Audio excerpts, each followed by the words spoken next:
दोस्तों आज के इस वीडियो में हम लोग ये समझने वाले हैं कि एक ऐप डेवलपमेंट कंपनी को हायर करने से पहले आपको उस ऐप डेवलपमेंट कंपनी के बारे में क्या क्या जान लेना चाहिए। देखो क्या होता है, जब भी आप एक ऐप डेवलपमेंट कंपनी के पास जाते हो, देयर आर पॉसिबिलिटी कि अगर आपने गूगल पे सर्च किया होगा तो आपके नियर बाई कोई अच्छी कंपनी का जिसके ज़्यादा अच्छे रिव्यू हैं वो आपको गूगल सजेस्ट करेगा, ठीक है। या फिर अगर आप ऑनलाइन फाइंड कर रहे हो, मतलब अपने आउट ऑफ स्टेशन यानी कि अपने एरिया से बाहर के, जैसे अगर आप मेरा वीडियो देख रहे हो तो देयर आर पॉसिबिलिटी कि अगर आपको मेरी वीडियो समझ में आती हैं और आपको जो मैं समझाता हूँ टेक्निकली वो अगर आपको समझ में आता है तो देयर आर पॉसिबिलिटीज़ कि आप मेरे पास कॉल करोगे, हमारी टीम के पास, और आप हमारे पास आओगे। लेकिन मैं ये कभी नहीं कहता मेरे वीडियोज़ में कि सिर्फ आप हमें ही चूज़ करो, राइट। आपके पास बहुत सारे ऑप्शंस हैं, ठीक है, लेकिन आपको ये भी समझना चाहिए कि आप जब ऐप डेवलपमेंट कंपनी को हायर कर रहे हो, ऐप डेवलपमेंट कंपनी के पास जा रहे हो, तो आपको उस ऐप डेवलपमेंट कंपनी के बारे में क्या क्या जानना चाहिए और क्या क्या रेटिंग, रिव्यूज़, टेस्टिमोनियल्स, उनकी वेबसाइट में क्या क्या प्रोफाइल में उनके देखना चाहिए,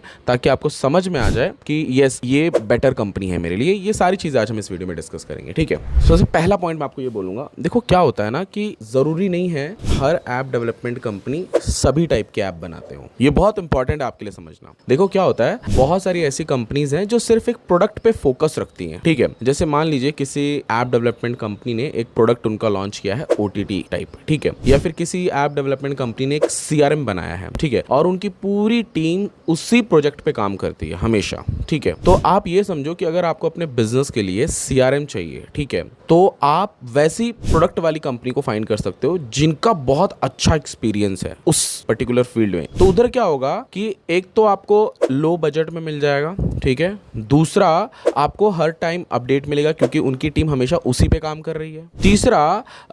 जो आपको चाहिए, जैसे आप मान के चलो जो अपनी रिक्वायरमेंट आप उनके पास लेके जाओगे, देयर आर पॉसिबिलिटी कि वो उससे ज़्यादा ही आपको देंगे, ठीक है, वो भी कम बजट में। अब जैसे मैं आपको बता रहा हूँ कि मार्केट में सिर्फ ऐसा नहीं होता है कि हर कंपनी हर टाइप के प्रोडक्ट्स बनाए। जैसे मान के चलो अभी डॉक्टर्स वगैरह में कैसा होता है, कोई दांत का स्पेशलिस्ट होता है, तो कोई कान के लिए स्पेशलिस्ट है, कोई हड्डियों का ज़्यादा स्पेशलिस्ट है ना। तो जो बड़े बड़े हॉस्पिटल्स होते हैं उसमें अगर आप जाओगे तो हर टाइप का सोल्यूशन आपको मिल जाएगा, ठीक है। तो मैं ये आपको कहना चाहता हूँ, अगर आपको लो बजट में अपने ऐप को कंप्लीट कराना है, वो भी आपकी रिक्वायरमेंट से ज़्यादा वो आपको प्रोवाइड कर दें, प्लस टाइमली अपडेट भी दे दें विद लो बजट, तो मैं आपको बोलूँगा प्रोडक्ट बेस्ड कंपनी जो स्पेशल उस चीज़ पे ही काम करती हो, आप उनको फोकस करो, ज़्यादा बेटर रहेगा, ठीक है। अब ये समझते हैं जो मल्टीपल प्रोजेक्ट्स हैंडल करते हैं उनके साथ क्या डील करनी है, उनके साथ कैसे डील करना है आपको, और वहाँ पे आपको क्या क्या देखना है, ठीक है। देखो हम लोग कुछ 4 से 5 प्रोजेक्ट में हम लोग बहुत ज़्यादा फोकस रहते हैं। हमारे ई कॉमर्स एप्लीकेशंस में हम लोग बहुत ज़्यादा फोकस्ड हैं। हमारे ई कॉमर्स एप्लीकेशन में हम लोग हर मंथ अपडेट लाते हैं कुछ नया नया, वो एक हमारा प्रोडक्ट है,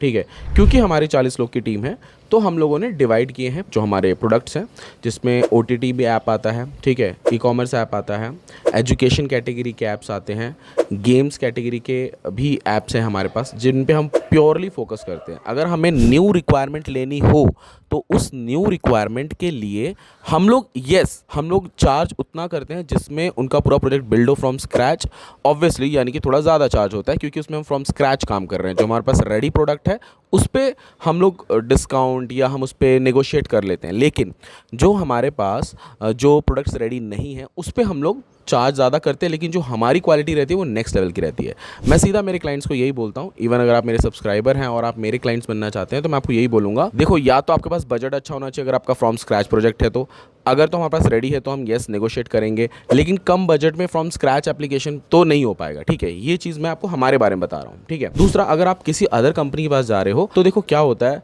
सिर्फ रिव्यूज़ देख के मत जाओ, क्योंकि क्या होता है आपको भी पता है कि अगर उनकी वेबसाइट है उस पर रिव्यूज़ बहुत अच्छे हैं, ठीक है, तो ये भी समझो ना कि वेबसाइट उनकी है, एडिट किया होगा उन लोगों ने, ये सारे फेक रिव्यूज़ उन्होंने खुद से डाले होंगे, ऐसा भी हो सकता है। मैं ये नहीं बोल रहा सारी कंपनीज ऐसा करती हैं, बट ऐसा हो सकता है, ठीक है। तो मैं आपको रिकमेंड करूंगा कि आप जब भी किसी कंपनी के पास जाओ तो सिर्फ रिव्यूज़ देख के मत जाओ, सिर्फ उनके क्लाइंट के रिव्यू या सिर्फ जो प्रोजेक्ट्स है वही देख के मत जाओ। उन्होंने एक्चुअल में जो काम किया है ना वो आप डेमो के तौर पे लो, वो उससे आपको पता चल जाएगा कि एक्चुअल में इन्होंने काम किया है या नहीं किया है, ठीक है। उनके डेमो प्रोडक्ट्स को देखो, उस प्रोडक्ट के बारे में उनसे सवाल पूछो, उस प्रोडक्ट के बारे में उनसे समझो कि वो कैसे कैसे क्या क्या फंक्शनैलिटी, क्या टेक्नोलॉजी, क्या मॉडल, मॉड्यूल्स, ये सारी चीज़ें, क्या कौन सी थर्ड पार्टी एपीआई, ये सारी चीज़ें वो लोग कैसे बना रहे हैं। अगर आपको लगता है कि यस, ये जो सारी चीज़ें बन रही है, मेरे को जो चाहिए वही यहाँ पे मिल रहा है, तो डेफिनेटली यार आपको फिर वो चूज़ करना चाहिए। ठीक है,